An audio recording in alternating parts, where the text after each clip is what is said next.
All right. So it's February 2026, and SHOT Show just ended, and there were a ton of new optics and all sorts of things that we got to see accessory wise. Some of the new things were pretty much things that we've seen before on other YouTube channels. Is some of them these guys and influencers get to test. One of these things is the new Hollow Sun ARO and new Evo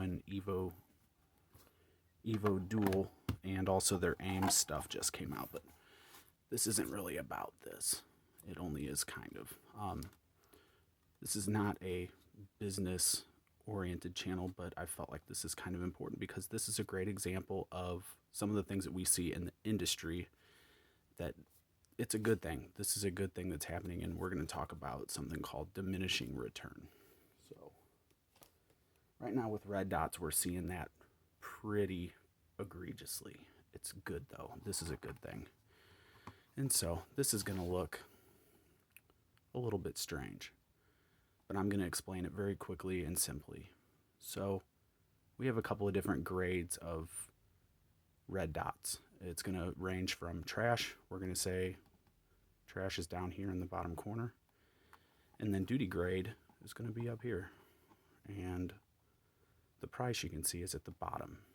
Now, I don't have every single red dot that is popular on the market on here, but if you check this dotted line here, you're going to see exactly what this is. So diminishing return is going to be once we hit a certain point in this price range with what you get, it's going to fall off pretty dramatically. So what we're looking for is down here, we have Amazon. All of the Amazon crap that you buy that is under $50 is essentially almost useless. Very rarely is it going to hold zero. It's not going to work when you need it. So therefore, it is closer to the corner that says trash. As you get up here, you can see Bushnell TRS 25. It's like an $80 red dot. I would consider it maybe usable, but it's on the lower end still. It's still in the middle, somewhere in between here. Then we have Vortex Spark, Sig Romeo 5, Primary Arms SLX1, which is technically a prism, but I threw it in here because of the price point and what it is. Then we have the Hollow Sun 530C, EOTech XPS3, and then the Aimpoint T2. These are going to be marked up here.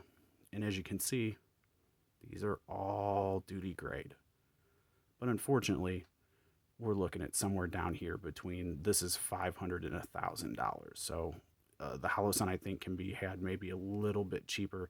All these can be had cheaper if you get them used. But we've got these dashed lines here that show this is what is going to be probably considered usable, the Bushnell being the very lowest end of that. So somewhere in between the Bushnell and the Primary Arms SLX Prism, we've got this window right here. Basically, these are going to be where you're going to have something that's going to be usable, that's worth purchasing and using and keeping. There's a couple of things with this. The price difference between the Bushnell and the Aimpoint is almost, I think, like 9 times. You can get probably 9 of these TRS 25s for the price of one Aimpoint T2. Do you get that much more function and options with the Aimpoint T2? Well, no, it basically has a lot of the same things that these lower ones are going to have here, and we're talking, this is sub $150. We'll call it $150. It's like right in the middle here somewhere. Right now in 2026, without even talking about the new stuff, we have essentially closed we've opened a gap now in what is considered usable for the usable market. This is a good thing. This means that more people are going to get really, really good quality red dots for very cheap. We're in a magic zone where it's like from $80 to probably $300, you're able to get a whole lot of quality for what you're paying for. The diminishing return is that once you go up past this, you're not getting a whole lot more. What you're getting is niche features. You're getting something that is particular to maybe that optic or that company. You're getting something in particular. And of course, there's a couple of different reasons that people decide that they're going to spend that kind of money on a quality red dot. Uh, Typically, they're going to have just premium features, but it's going to have an inflated price. This is mostly due to things like their contracts and whatnot, like Aimpoint and EOTech both have contracts with, the government and things like that. They can charge whatever they want, and people will still buy them, I think. But an EOTech is going to be $600 or so. Again, you can get them a little bit cheaper, but yeah, $600 for an optic for what it is. It's pretty crazy, but you're paying for the quality, you're paying for the customer service, you're paying for warranty also, and that's another big point I want to drive home with this video is saying that the ones that are within this zone here now, for the most part, have really good warranties.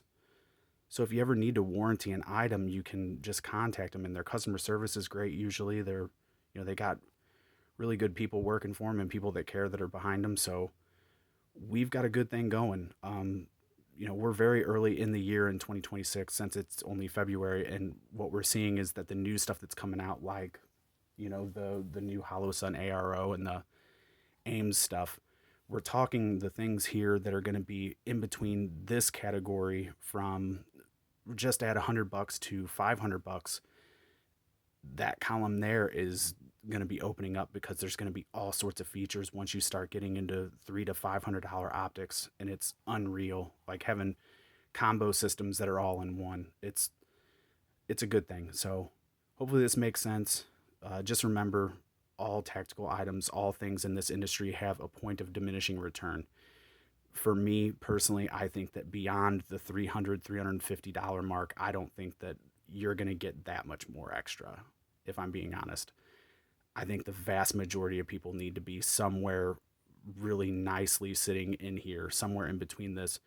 We'll say like close to the $100 mark to the $300 mark. I think that most people are going to be doing just fine here. So hopefully this helps someone open up some conversation about how the industry is going and maybe where we're heading. So thanks.